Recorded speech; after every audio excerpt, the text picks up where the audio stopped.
Mateo, ika-6 na kabanata.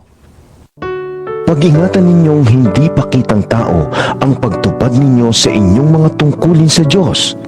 Kapag ganyan ang ginawa ninyo, wala kayong matatamong gantimpala buhat sa inyong Ama na nasa langit. Kaya nga, kapag nagbibigay ka ng limos, huwag mo nang ipag-ingay pa gaya ng ginagawa ng mga mapagkunwari sa mga sinagoga at sa mga lansangan upang sila'y purihin ng mga tao. Tandaan ninyo, tinanggap na nila ang kanilang gantimpala.